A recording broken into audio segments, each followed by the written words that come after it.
Let's go.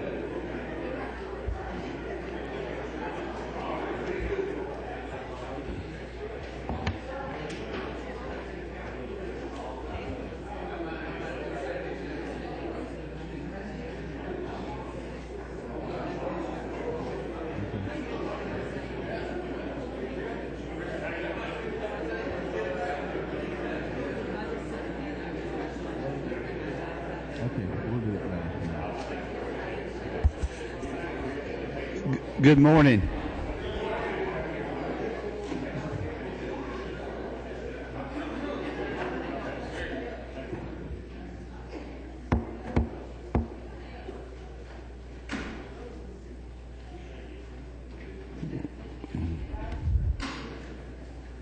Okay. You want to pray? Because I'm in a pretty good mood today. Y'all please bow. James is going to lead us in prayer. And let's pray. Father, we do pause to remind ourselves that we didn't earn this day. We didn't earn this life. And Father, the truth is we all live on the good grace of you. And so we say thank you for this day. God, help us walk in the grace and wisdom of your divine intervention. And help us do all things that would be pleasing to you. We pray especially for our friends and brothers and sisters around the world in Japan as they recover. And God, we thank you for the safe place that we live in. In Jesus' name, amen. Amen. Good morning. We're going to do Mr. Rogers first, and because he has a meeting. He has a meeting with the speaker, and I certainly wouldn't want to hold that meeting up. Mr. Rogers. Thank you, Mr. Chairman. I'm requesting Senate Bill 38, which is a very simple bill that puts the state school superintendent in line with all the other constitutional officers as it deals with hiring his own staff. This would allow him to hire his own staff. It would not actually put him in line with all the other constitutional officers on removing his staff. That would still be required to be approved by the State Board of Education. That's Senate Bill 38. It's in your book. It's been out for a little while. Okay, go ahead. Is that it? That's it, yes. Anybody got questions for Mr. Rogers? Okay. I'm not left-handed.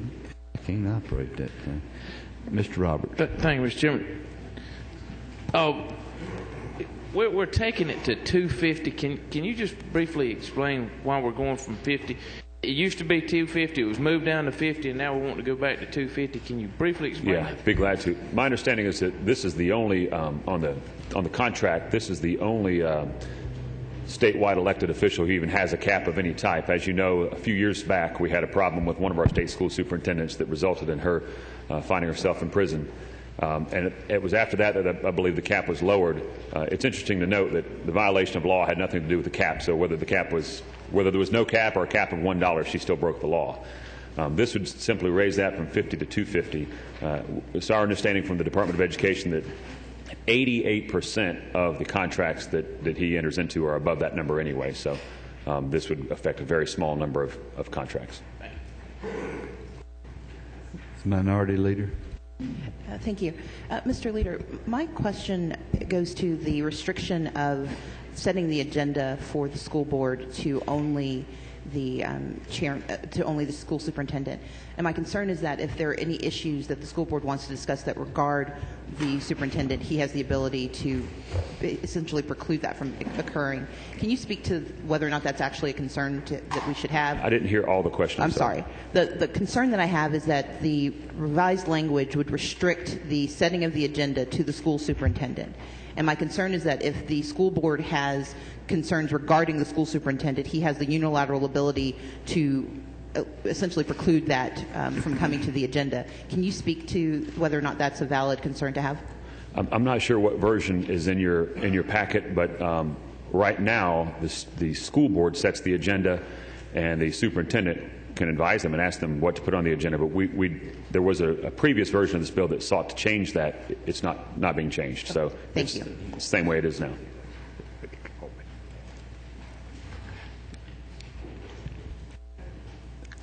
Thank you. Thank you.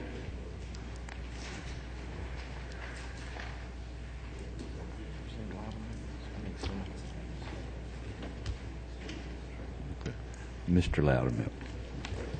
Thank you, Mr. Chairman. On page 1, Senate Resolution 68, this establishes a temporary commission made up of industry leaders, legislators, and government officials to help develop a strategic science and technology plan for the state. We're one of the few states in our area that doesn't have a plan as far as science and technology to bring more high-tech and science-based jobs into the state. We have a tremendous research institute base. We have a lot of capital investment, but a lot of these new science and technology-based companies that are developed here end up leaving the state, going elsewhere.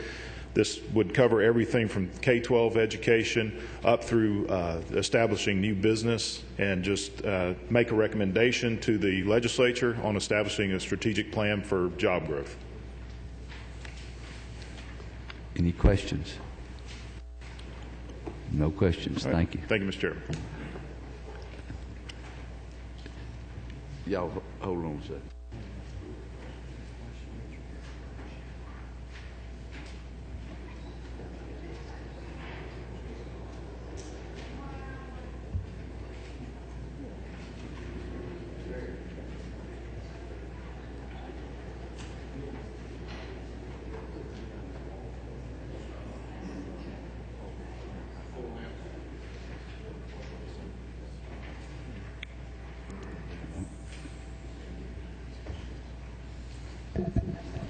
Thank you, Mr. Chairman. On the first page toward the top, Senate Bill 156, DCA requires all local governments to do a special audit on 911 centers. That information is already available in a local government state audit that's done every year, so it's a duplication of service. This does away with that report to DCA. Right under that is Senate Bill 157. It's very similar. Every local government is required to do a solid waste report every year. It's an annual report. That information is already obtained from EPD, and so it's just a duplication of service. Any questions on either one of those bills? That was 156 and 157. Thank you, Mr. Chairman.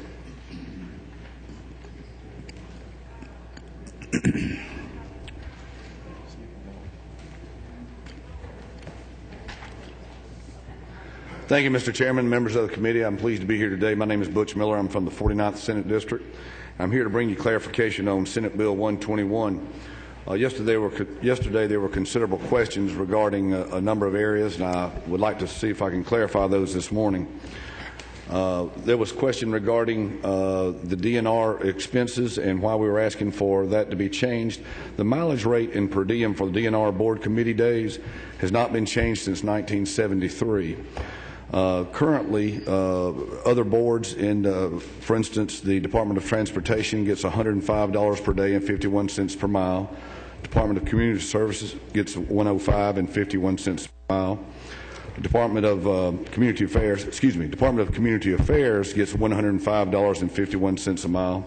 Department of Human Resources gets $128 a day plus 51 cents per mile.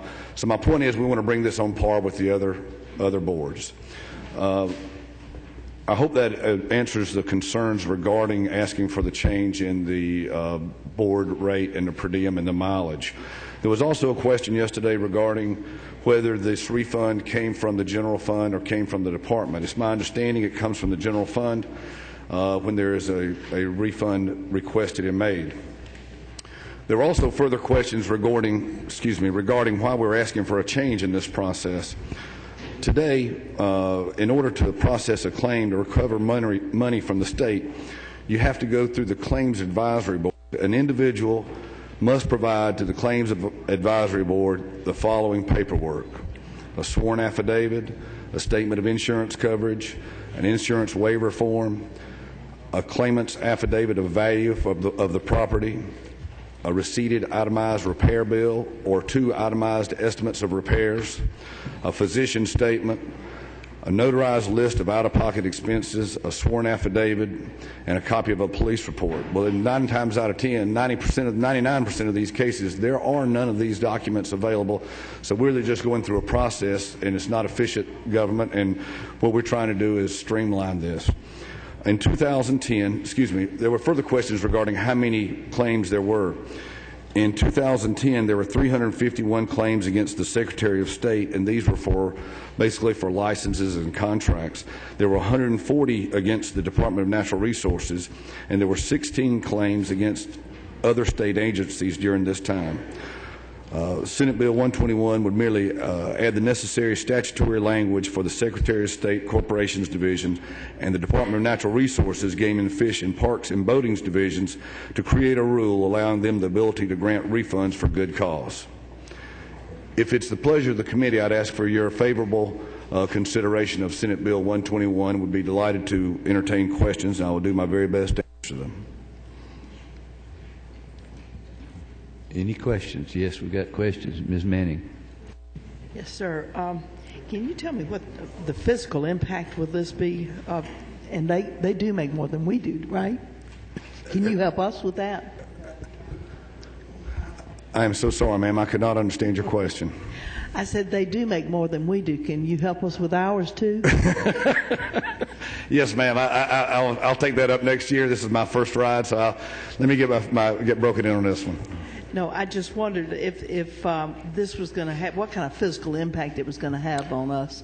Well, at a total of 490 some odd claims of probably in the neighborhood of under $50 each, the effect on the state budget would be, I think, minimal in the grand scheme of things. Have you added that on the Senate side? No, ma'am. Any other questions? Thank you. Thank you, Mr. Chairman. Again, I ask for your considerable consideration of Senate Bill 121. Favorable considerable. Thank you.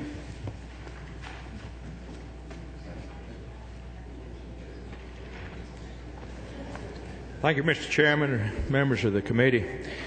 I've got two bills before you today. The first is Senate Bill 138, about a quarter of the way down, page 1. The bill, as it passed the Senate, was comprised of Section 2 and Section 3 in your handout. Section 2 only changed the renewal of tags. When tags are bought initially in the state of Georgia, you have to give identification, either a driver's license or a Georgia ID number. This provision only goes to renewals that the same identification has to be made. These renewals can be made electronically or by mail, but it just assures the tag commissioners that whoever it is buying the tag is who they're supposed to be. The second portion of this that is in Section 3 has to do with a misunderstanding, I think, in present law, and I think this clears it up.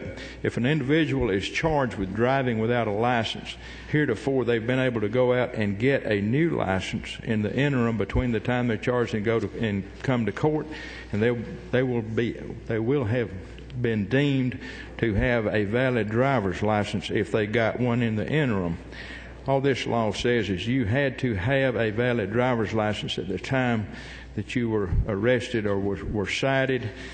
You could have had a valid driver's license, and if there was an issue, and if it was revoked or suspended, if it has been cleared up, that would still qualify. This precludes someone from going out and getting a brand new license after the time they had a citation before they came to court. That was the original Senate bill. I was asked when this came to the committee if I would be agreeable to this bill being used as a vehicle to bring an action for the Department of Revenue, and it was my understanding that everybody was on board with this. I understand now there's some pushback from the tag commissioners, and I don't know whether it has to do with Section 1 or the original bill. We did not get any pushback at all in committee, in Senate or House, on the original portion of it. So I'm kind of at a loss as to what the problem is. I'd be willing to leave with y'all the best way to handle it. Obviously, I'm a freshman, and I don't know the best way to handle it, but I don't see anything wrong with the original portion of the bill, sections 2 and 3. Representative Bearden, I think, can speak to section 1, and is probably more knowledgeable about that than I am. Representative Bearden.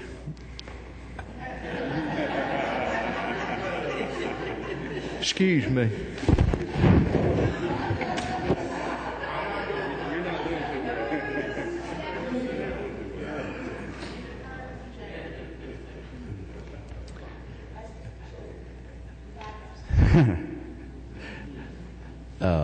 The minority leader. Chairman. Senator. Hi. Hello. Yes, ma'am. Yes. I'm looking on page 3, lines 93 through 98 of SB 138, page 3, lines 93 through 98. My concern is on line 94, which requires possession of a valid Georgia driver's license. The concern I have is that tag renewal is part of ad valorem taxation. Yes, ma'am. And a valid Georgia driver's license assumes that your license hasn't been suspended or otherwise taken out of commission. Does that mean that we are asking people to not pay their taxes while they wait for their suspension to be lifted? Because folks who don't have a valid Georgia driver's license do not always have a Georgia identification. There is 2 different options: either have a Georgia driver's license or a Georgia ID card, which is the exact same thing the law requires when they get the initial tag, when they first purchase the tag. This just puts the same requirement for valid ID on a tag renewal that it does on the purchase of an initial tag. I understand that, but my concern is that when it's time for renewal, let's assume my license is suspended the week before my tag is due. This would require that or let's say it's the day before, I could not renew my tag until I secure until I secure an ID card, because my driver's license would not be valid under existing Georgia law. So you're requiring me to take 2 steps in order to meet my obligation to pay my taxes. And my concern is why this was necessary, because we do have this threshold. I understand the safe harbor issue, which is to require that someone have a valid Georgia driver's license before they get the initial tag. But renewal is automatic, and unless there's been some change in status, I don't understand why we would add this duplication of requirement, because this could preclude folks from paying their taxes until they can take the time to get a Georgia ID, which may require that they have someone drive them to get it since they're driving on a suspended license. I honestly cannot address that portion of it. Thank you. Mr. Bearden, would you like to be recognized to speak on this? Well, yes, sir. I know it just hit a major road bump a while ago on that faux pas, but there is a technical error in the bill I was going to bring up. Did you speak a different language just then? Trying to be a little bit more diverse.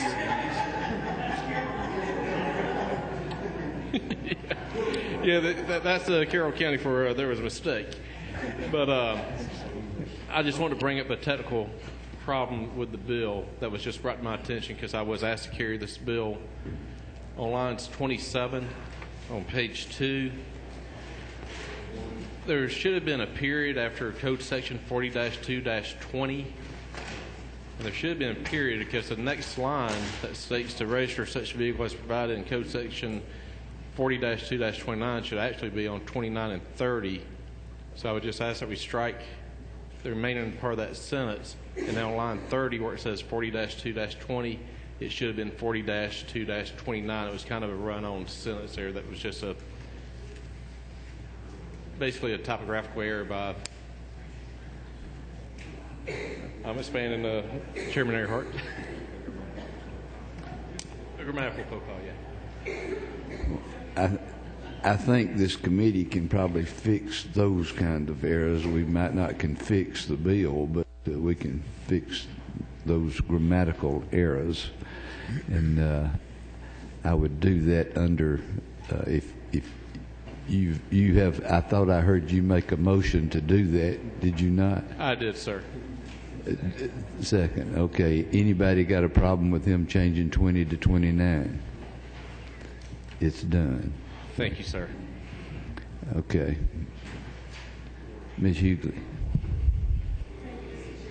I just want to point out that if I'm not mistaken, when you go and get your tags renewed, first thing they do is going to verify that you have valid Georgia insurance, and all of us are in the database already.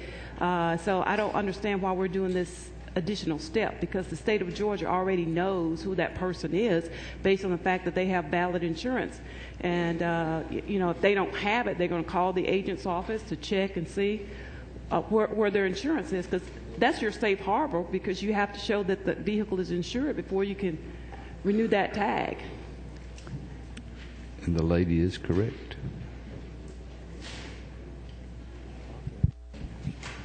Is he going to respond? You like to respond to that? I was asked to bring the legislation by our local sheriff. The ins and outs of this, I promise you, I do not have detailed knowledge of. I was asked to bring this on the part of law enforcement. That we understand. Hey, believe it or not, you're a freshman, right? Sir? You're a freshman.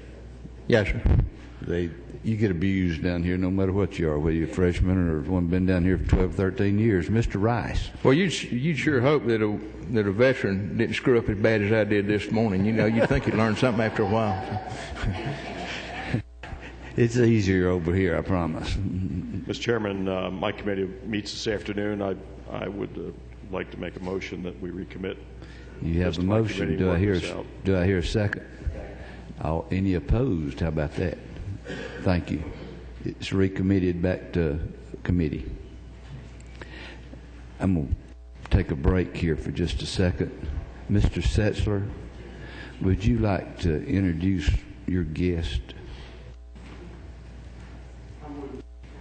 Mr. Chairman, this is my son Caleb. He just turned 9, and he's his first day at the Capitol with Daddy. I thought he'd sit here as on my right hand. I'm proud to have him with me today.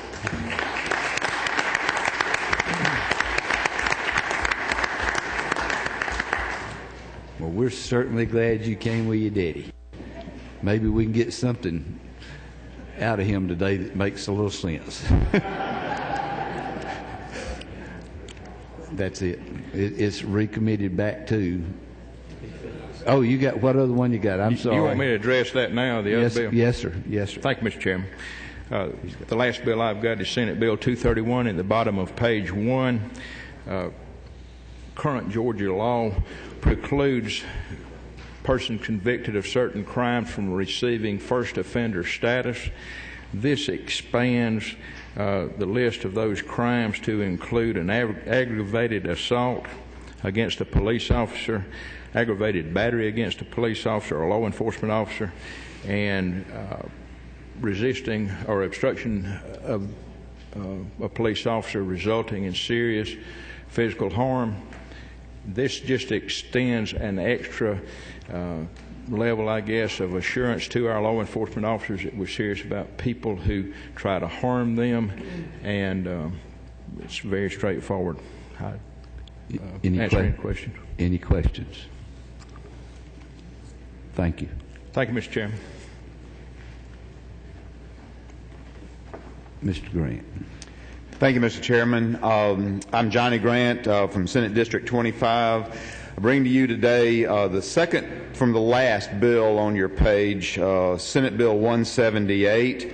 That sets up assisted living communities in the state of Georgia, and at this present time, it appears that this version of the bill has the support of the nursing home providers, the assisted living home potential providers, and the small personal care home providers. I'll be happy to answer any questions, but urge your favorable consideration. Are there any questions? Thank you. Thank you, Mr. Chairman. My favorite senator. Thank you, Mr. Chairman. It is such a pleasure to be here before you today and to show my respect to this outstanding committee and to renew my request on a couple of bills. Y'all roll up your britches legs. It's going to be another one. Senate Bill 240, of course, this is the personal transportation vehicles, the class just above the golf carts, to have safety standards to make them roadworthy. They're still not allowed on state highways. The questions from the Secretary. Senator Mullis, I had a question. What is the legal, what does the law state now in regards to age-wise somebody driving a golf cart on the road? I don't know that answer. I don't know there is a The reason I standard. ask that question is I've gotten a couple calls from constituents in regards to teenagers, and I was just curious, is the current law or does your bill address age limits of driving a golf cart on them? Well, that would definitely be a safety standard, but we only dealt with equipment on this bill. However, if you want to add that, I have no reservations. Okay. Mr. Roberts. James, I know that to answer that question as far as from a local standpoint, in our local city where they instituted this or something like this, allowed a public policy that they could drive, they made it where they had to be 16. So I think whenever they pass a local ordinance, they can put in there what age they have to be. Yeah, Mr. Secretary, according to our conversation with Speaker Pro Tem yesterday, local control or local ordinances primarily dictate that. Ms. Smith. Thank you, Mr. Chairman, and thank you for bringing us this bill, Senator Mullis. Thank you. If you keep coming back, we'll keep having more questions. So I have another question. I get that message. This goes to the economic development question. Yes. For the state of Georgia. How many manufacturers and what is their presence in the state of Georgia? Because I think it is almost overwhelming when you realize who the manufacturers are and what they bring to our state. It is. Of course, you have an expert sitting in your row there on the economic development impact. However, we make more golf carts and personal vehicles than any other place in America, in Georgia. And it is a growing industry, and with the price of fuel going up, it will be even more so. So it is a job creator, too. Thank you. Thank you for the question. Ms. Hughley. Thank you, Mr. Chairman. Just a point of clarification. These vehicles will not be required to be insured or anything, will they? Mine does not address that, no. Okay. It doesn't require that. Next one. Next one, Mr. Chairman. I enjoyed the questioning, though. It's kind of getting me ready for my day. Senate Bill 54, again, this is the DOT department bill regarding roadside signs and on-premise signs. And, of course, Chairman Rice has done a wonderful job in assisting to perfect this bill with amendments that he has. And I will excuse myself unless there are other questions. I'm going to go to Mr. Rice right now. You have on your desk an amendment. Mr. Rice, Mr. Earhart, Ms. Sheldon. Mr. Rice. Wait a second. Thank you, Mr. Chairman. Thank you, Chairman Mullis, for bringing us and allowing us this amendment. All this really does is take care of the concerns that were expressed by the Convention and Visitors Bureau in Gwinnett, Cobb Energy, and others that already have existing signs that are not allowed to be grandfathered in under the federal act, and therefore this amendment takes care of allowing them to continue to advertise as they have in the past. That is wonderful. Mr. Roberts. Thank you, Mr. Chairman. And this is not concerning Chairman Rice's amendment. However, I think there is another amendment that's being printed to this bill that has to deal with some concerns about the taking away the 100-mile radius that's in another part of the bill, moving it to 250 miles. And in other words, it can only be in a 250-mile radius instead of having it unlimited like the bill actually does on line 40. I think it's 200. Is it 200? I know there's one being drafted. Okay. What we'll do is we'll get when it's when we see it, we'll talk about it. Thank you, Mr. Chairman. Senator, you've done another fabulous job. Well, it's only because it's outstanding committee, Mr. Chairman, and thank you for allowing me to come here today. I'm just so happy to see you each morning. And again, allow me to serve this body, if I can, in the Get out of transportation. here. Get out of here.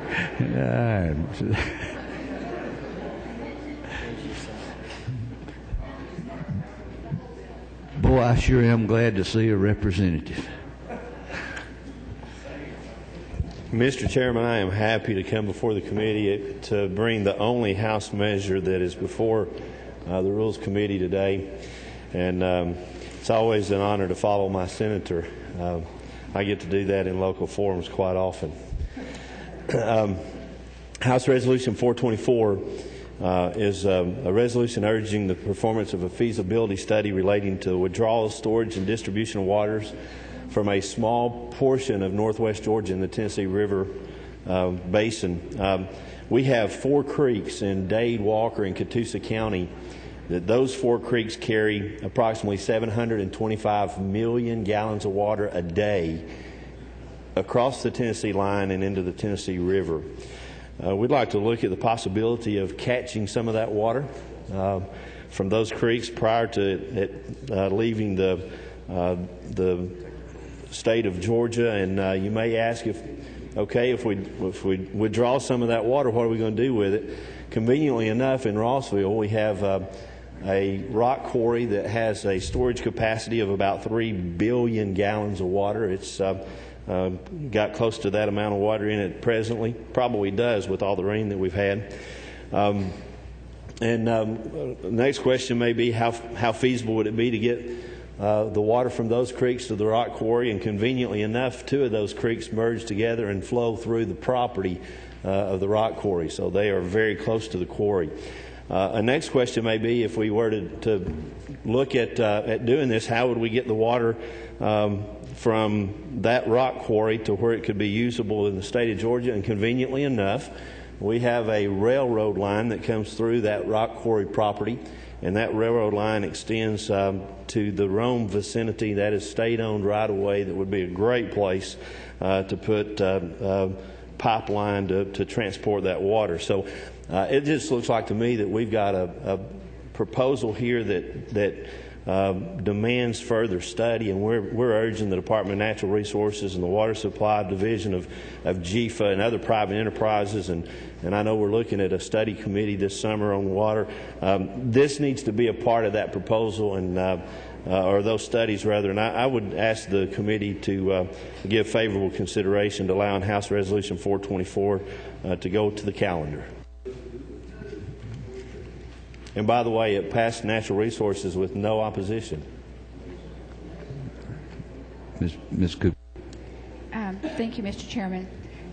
Representative, I don't understand how we could possibly approach Tennessee about sharing their water with us when we fail to recognize in Georgia that, you know, there are other schools of merit besides the University of Georgia, and especially, you know, not give people who went to undergraduate school at UT a hard time about it. Don't you think that'd be a problem? And we might need to do something about that to get my vote. As someone from Knoxville who attended the University of Tennessee myself, I appreciate that comment. But let me share with you something that I think is an important thing for us to understand. Is we're talking about getting water out of our creeks. And there was an article actually in the Chattanooga paper a couple of weeks ago when they talked with someone from the Tennessee Environmental Protection Division to get their comment on this proposal, and their comment simply was, we have no regulation over what they do with their creeks. So just a thought.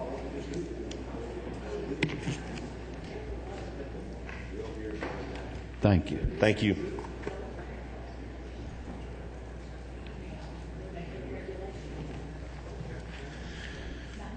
Good morning, Mr. Chair. My name is Frank Ginn. Once again, you got a freshman up here. Said I'm back for day number 2, and I would ask for your favorable consideration on moving Senate Bill 86 forward.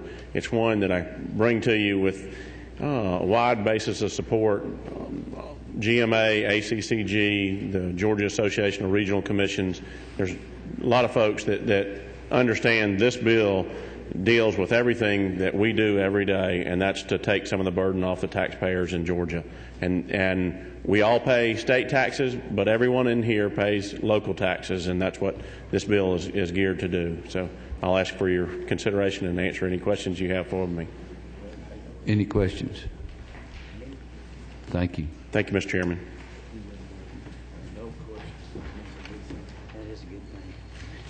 Mr. Pillman, you're up. Good morning, Mr. Chairman. So glad to have you, buddy. Thank you. It is an honor and a privilege to be here. And good morning, members of the committee. I bring before you today Senate Bill 36, which is the Patient Safety Act of 2011, which creates a database of all scheduled prescriptions that have been filled in the state for use by pharmacists and doctors who prescribe and dispense these medications, so that we can identify those who are doctor shopping and those physicians who are abusing their right to write prescriptions. It will be accessible only by doctors and by pharmacists and by law enforcement, but only through a subpoena by a superior court judge. You do have questions?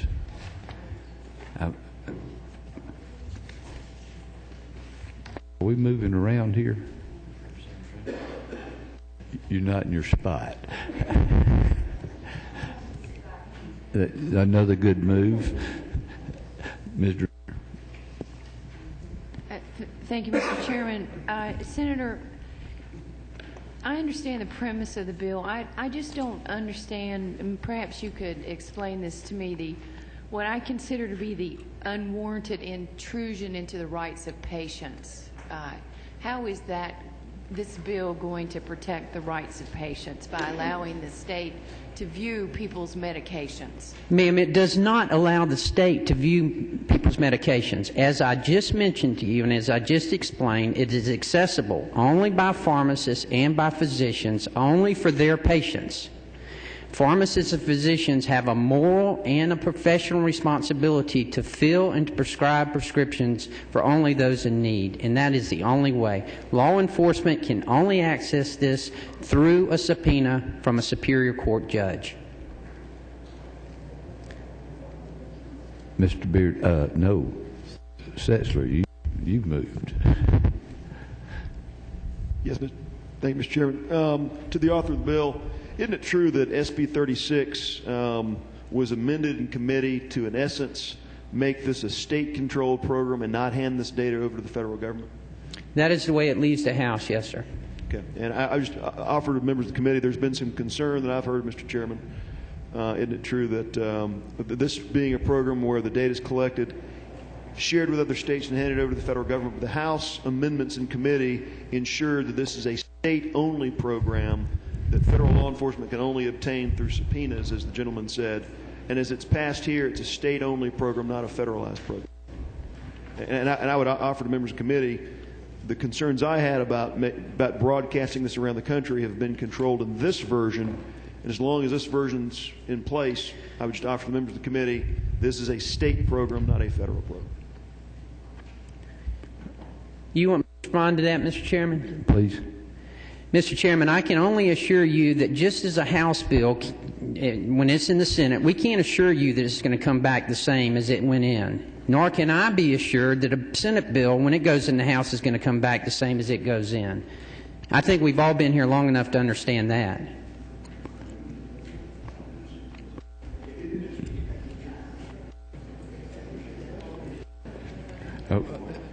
Mr. Setzler, one more. Isn't it true the Senate version would have contemplated sharing this data with the federal government?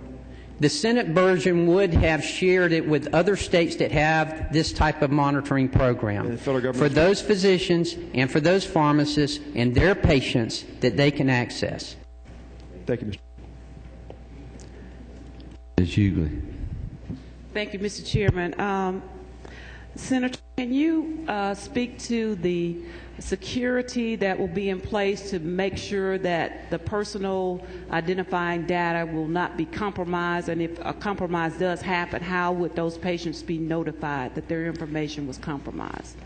First of all, out of the 41 programs in the nation at this time, there's only been one incident where we felt like we had a breach of this information. As it turned out, that was not the case at all. Certainly, when you put this kind of information together, as it is put together now, chains, insurance companies, they all have this information. They have, if you get your prescriptions filled there, they have that information. There's no assurance 100% that this information, as there is any information, will not be inadvertently released. However, if you look at the bill very carefully, you'll see that there are stringent penalties. And when I say stringent, I'm talking to the tune of a 5-year prison term and a fine of $250,000 for those individuals who intentionally use this information in a wrong way. Ms. Smith. Mr. Chairman, thank you, Senator, for bringing us this bill. I have a couple of questions for you. And first of all, it's establishing, is it not true that the state of Florida has now put in place very strict regulations of what we call the pill mills and abuse of prescriptions, and that is why they're flooding Georgia? Is that not true? Yes, ma'am, and that's a very good point, and I appreciate you bringing up. Every state that borders Georgia has a program similar to this in place now. And what has resulted, as you say, is that we're seeing an influx of these rogue doctors who are here setting up these fake pain clinics for no other reason but for financial gain. And we're having an influx in them, so much so that even the city of Kennesaw has outlawed giving them business license, and I saw this week where the city of Dunwoody has done the same thing. Thank you. Mr. Chair, may I ask one more follow-up question? And I understand the concern that's being expressed by my fellow members of the Rules Committee as to where do we regulate this? Do we regulate the abuser? And I believe we do have laws on the books. Is it not true that it's difficult to regulate? But it appears that we're now trying to manage and regulate people getting their prescriptions in good faith. So how can you help us address that conundrum, so to speak? Is it not true? Well, first of all, let me assure you that if you are getting legitimate prescriptions from legitimate pain management doctors, and there are many out there, we are blessed in the state of Georgia to have some fine pain management physicians who are doing a wonderful job. That is not what this is for. When a physician looks at this profile by a secure password that is available only to that physician, then he's going to be looking for his patient. He's going to be looking to see if that patient has been doctor shopping, has been getting other prescriptions, other pain medications filled at other pharmacies. That's the kind of information that will be accessible to him. And that's what we're targeting. Thank you. One follow-up question, Mr. Chair. Do we have laws on the books now to go after the business of abusing this prescription pills by quasi-pain doctors, so to speak? Yes, we have laws in place, and this will assist us in those, because if there is a report by a pharmacist to the Board of Pharmacy or by a physician to the Composite Medical Board, then cases can be opened at that time. But as I mentioned earlier, that this information will only be accessible if a case is made and if a subpoena is issued by a Superior Court judge. Mr. Stevens.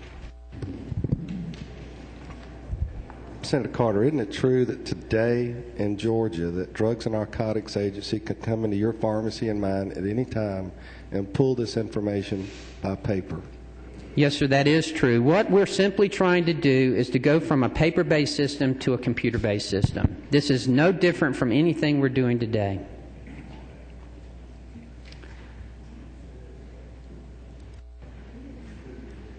Just a comment, Mr. Carter.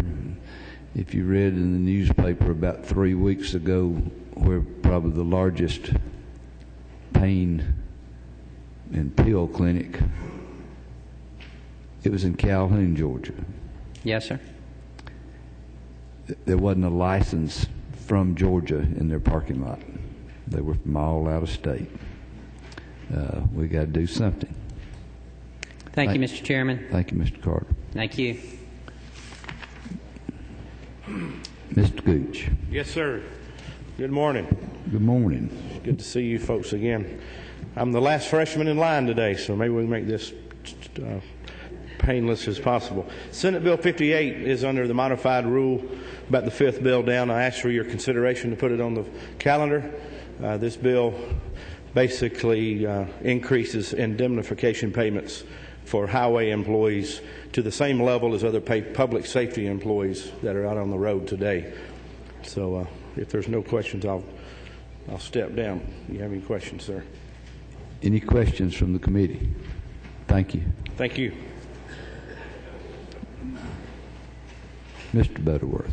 Good morning, Mr. Chairman, members of the committee. I was going to say that we've saved the best piece of legislation for last, but then Senator Schaefer walked in, and I'm sure the quality of his legislation mirrors the quality of this legislation that I'm going to present to you, Mr. Chairman. What do you need from Schaefer? Mr. Chairman, as you know, in this business, we never know. I would ask for your favorable consideration for Senate Bill 163. It's under your modified open rule about halfway down the page, Senate Bill 163. It addresses campaign communications, and it requires basically an identification of any type of communication coming from whether it's a mailer, a website, a radio advertisement, a newspaper advertisement. It has to be identified who has paid for that piece of advertisement to be there. That's basically what it does. I will entertain questions if you all have some. We do have an amendment. I think Representative Setzler would offer an amendment. It is co-signed with Representative Abrams, and the amendment is it is perfectly fine if that is something that the committee would want to consider. Mr. Earhart. Thank you, Mr. Chairman. Senator Butterworth. Yes. Back here. Yes, sir. I completely understand what you're doing with respect to candidates and agents in this legislation. I completely support that. I'd like to ask you a question about two things effectively. Section 3, this is individuals who publish political speech in mailers, online, in anything, whether it's paid for or not. And Section 3 refers back to the base of this is expressly advocating. Is there a definition in the statute for expressly advocating? But Senator Butterworth, my concern is the chill on political speech. With candidates, agents, consultants, I'm there with you on that. When you talk about individuals, I mean, we have a history in this country, the Federalist Papers, and anonymous political speech. I get a real uncomfortable feeling with Section 3 on that because you're talking about individuals. And I assume you're talking about the line 22 there under Section 1. That's correct. And I will tell you that when we first started talking about this, there was a constitutional issue that was brought up about concern of a previous version of this same type of law that was taken out of the code. What I did as I began to study this issue is I asked Legislative Counsel to draft that form in the previous version and then to also draft the current version that's before you for your consideration. The previous version would not have stood up to a constitutional muster, and that's been confirmed by several different individuals who are practicing attorneys, which I am not. This version would and will stand up to a constitutional muster and will address the concerns that you have with regards to freedom of speech. Can you? I'm sorry, Mr. Chairman. I'll follow up very quickly. Can you tell me what expressly advocating?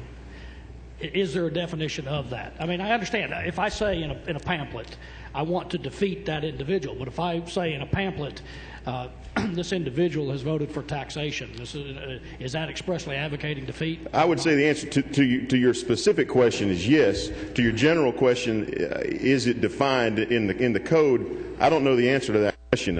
Again, I have passed this through a number of different filters of individuals that are practicing attorneys, and they're perfectly comfortable with the verbiage.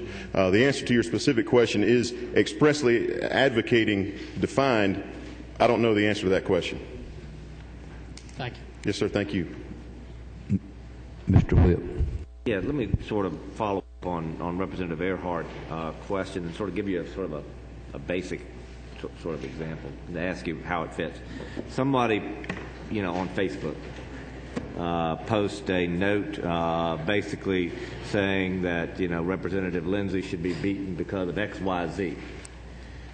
Does he fall underneath this? No, sir, he does not. He's not paying for that Facebook, that free Facebook account. Okay. His or her name is listed right there and is clearly identifiable. Right. So for those reasons, does not fall into this section. Let me follow up. My neighbor is Old Tech, doesn't have a Facebook page, but doesn't like me. Hopefully. I have some of those neighbors, Representative. And so he starts stuffing, walking around the neighborhood with a flyer. And sort of, he's paid for the flyer. He went down to Kinko's and paid for the flyer. Representative Lindsay should be beaten because of X, Y, Z. Has he got to provide all this information just to do that? Yes, sir. Two thoughts. Yes, he does. He would need to indicate that he paid for that. If he did not, he would be guilty of a misdemeanor, and he was also be guilty of bad judgment in regards to speaking against you. I appreciate the third part, but Ms. Abrams. Thank you, Mr. Chairman. Senator Butterworth, is it not true that both federal elections law and the Internal Revenue Service have defined express advocacy, because those are both standards that are used to determine whether or not nonprofit organizations have violated their tax-exempt status, as well as whether or not they are in compliance with FEC regulations? I would, if you state that, I would take that as fact. Yes, ma'am. Thank you very much. Mr. Vice Chair. Thank you, Mr. Chairman. Going back to Chairman Earhart's question of before, and not by way, Senator, of trying to throw cold water on the bill. I see where you're trying to go. I just want to make sure that we've got some clarity. My understanding, and following up from the minority leader's comment, I think our latest and greatest understanding of express advocacy is vote for someone or defeat someone, whereas an issue ad, and this gets into the whole 527 arena of a 30-second ad saying, Rich Golick voted against apple pie. That's wrong. Call Rich Golick and tell him that you like apple pie. That's an issue ad, but it's an issue ad. It's got a certain political purpose to it, but it's not express advocacy in terms of advocating for the election or defeat of someone. My only point, Senator, is that the only concern I would have is that we take a step back and just make sure that we're in alignment, that this bill is in alignment with those precedents from what the minority leaders have said in terms of the IRS code as it relates to nonprofits, and also how the latest interpretation of McCain-Feingold and its lineage after that have interpreted express advocacy, just to make sure that we're in alignment with that, because if we're not, it's going to get tossed out very quickly. Yeah, if I may, Mr. Chairman, we have addressed those concerns. I can reassure you later if you want me to, and show you the different methods that we have taken to make sure that we're addressing all the different perspectives. It's not something that I've taken lightly when it is something that affects every single person that serves in this General Assembly, or someone that would wish to. So I can share with you that is something that we have addressed, and further, if there are further steps that need to be taken to make sure that we're covering that, I'm definitely open to those amendments. And I appreciate that. Let me just reiterate, it's not by way of disparaging the bill. It's just to make sure that we're as tight as we can be on it. Yes, sir. Thank you. I understand and I agree. Mr. Setzler. Oh, wait a second. Excuse me. Madam Pro Tem. Thank you, Mr. Chairman. I just had a question. I recall that prior to a few years ago, campaign literature was required to have to identify who had paid for that, and we passed legislation a few years ago omitting that. Many of us actually were not aware that exactly that was included in a very lengthy bill, and it really has been a problem, and subsequently in campaigns, because folks are sending very disparaging and literature out without identifying who they are, implying that maybe it's not the other candidate that's paid for it, where in fact they have. Yes, ma'am. And that's what this seeks to do. Yes, ma'am. That's exactly what it seeks to do, to address those problems. I will tell you that I spent more money, or our campaign spent more money last year defending untruths than we really did getting our message out. So that is the issue that we're trying to address with this bill. Thank you very much for your comment. I appreciate your support. Mr. Setzler, you Thank you, Mr. Chairman. I felt like I owed it to the committee to briefly explain the Sessler Abrams amendment. Could I be recognized to briefly explain what it does at this time? Or? Yes. Okay. AM 291037 works by striking the words on line 17 and replacing them with language that in essence is a safe harbor that allows, if the candidate has literature, signs, or so forth that states their name and the office for which they're running, if incidentally there's not a statement that's legible that says paid for by campaign committee so-and-so, they're deemed to be in compliance. If you've got a billboard that the language doesn't say it big enough, or you've got signs or some literature made by volunteers or otherwise that states clearly the candidate and the office, it's just a safe harbor to make sure there's not technicalities that get folks, make people subject to misdemeanor treatment.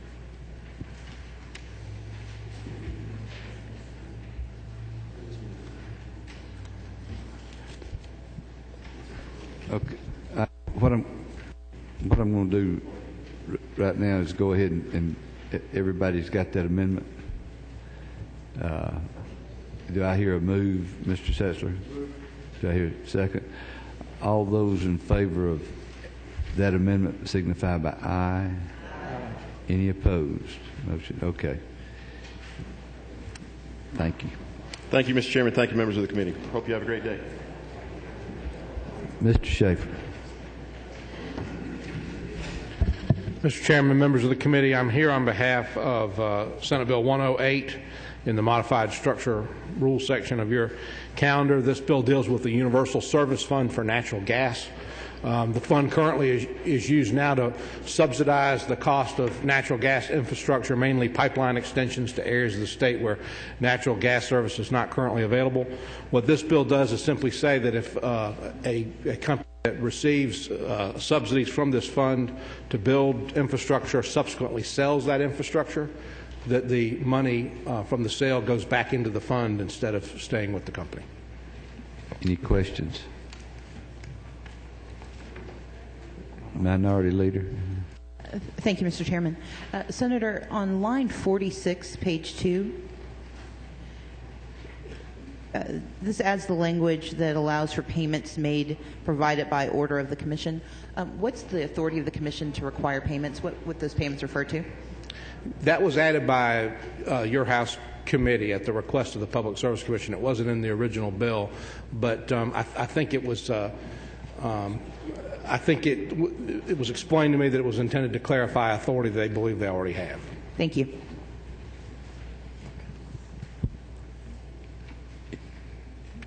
Any other questions? Thank you, Mr. Schaefer.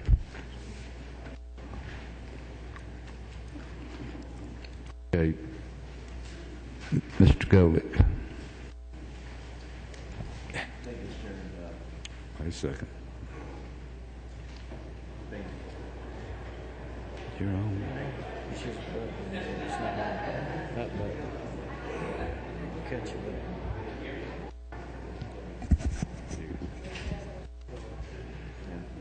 Okay, there we go. Thank you, Mr. Chairman. On behalf of a member of this committee, Mr. Weldon, who has not one but 2 of his 4 children are getting a tonsillectomy today, so he has, so he's a little busy. On his behalf, Senate Bill 94, recall yesterday, this bill was donated by Senator Heath. It was stripped out and used as a mechanism for Mr. Weldon's Runaway Youth Safety Act that the Judiciary Non-Civil passed twice and just didn't make it through rules on behalf before day 30. There was no opposition to it at any level, and I commend the bill to you. Senate Bill 94 under modified open. Any questions? Thank you. Ms. Smith. Thank you, Mr. Chairman. Is this the proper time Yes, to offer an amendment to a Senate bill? Yes, ma'am. Presently, our committee is in the posture of having Senate Bill 157 in modified open rule, and a lot of times this is a code section that essentially can become a Christmas tree for the interests that track that issue. And since this bill has passed my committee, Mr. Chairman, is it not true that some of my committee members have raised questions about, they understand the purpose of the bill, but the concern is then why aren't the owners of these landfills being required to report? So my amendment that I put before you addresses that issue, and I think it addresses the concerns that have been raised to me. So essentially, Mr. Chairman, I'm giving you two requests. One, that we consider moving Senate Bill 157 to modified structure. And if that, in fact, is the case, then I would hope that our committee will consider the amendment I have before us, AM 251260, that just puts the reporting process on the owners of these landfills. The premise of the bill before us was that this was an undue burden on local governments if they in fact don't own these landfills, and that is what my committee has agreed to. But then we realized we're creating a vacuum of reporting, and I'm trying to address that concern without requesting that it be returned to my committee. Thank you, Mr. Chairman. Good morning. You've heard the explanation from the chair lady. Do I hear a second? All right, this is SB 157. All those in favor of the amendment say aye. Aye. Any opposed?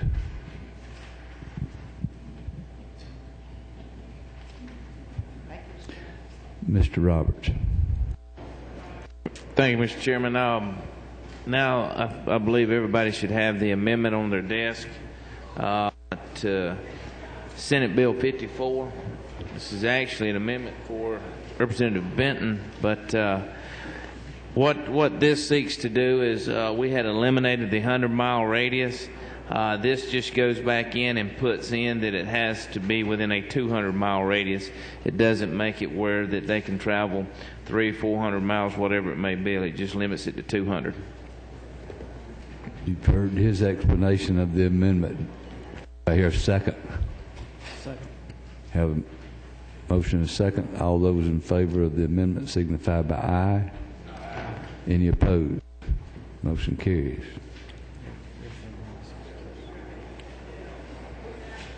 Mr. Rice. Same bill, Mr. Chairman, Senate Bill 54, Amendment 0507 we discussed earlier. All right. The other amendment, we have a motion and a second. All those in favor signify by aye. Aye. Any opposed? Motion carries. Y'all ready? Ms. Manning? Mr. Chairman, is it now time to ask for a bill, a Senate bill? Is it on this blue sheet? Yes, sir, it is. Go ahead. Senate Bill 231, sir. Anybody else want to ask for one on the blue sheet? Ms. Smith. Chairman, I would like to ask for Senate Bill 30. Thank you, sir. As an explanation for Senate Bill 30, that wall's empty. Mr. Stevens. Our tonsillectomy father out, I'd like to ask for Senate Bill 36.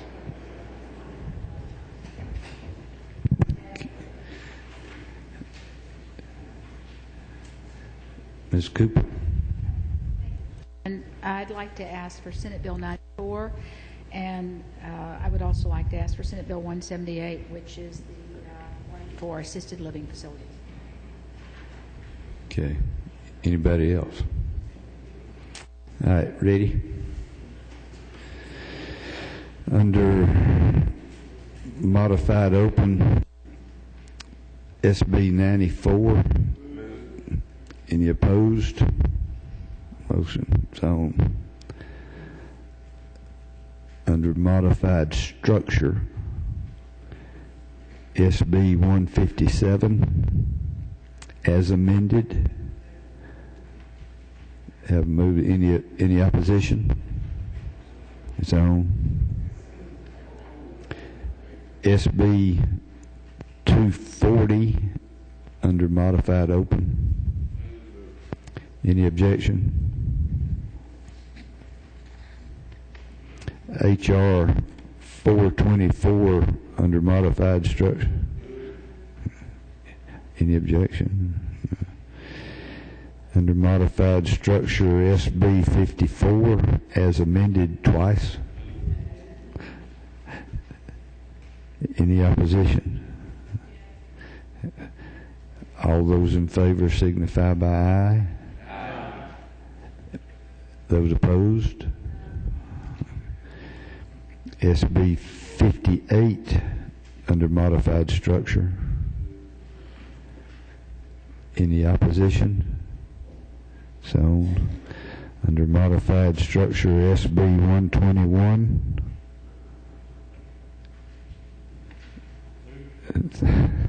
Am I the only one awake? Okay, just checking. Any objection? Okay. Ms. Hughley. Chairman, back to SB 94, would you give some consideration to putting that as modified structure? This is a very important bill for our young people, and I would hate to see it get compromised. The author has no objection, and I have no objection to putting it under modified structure. So let's change to modified structure.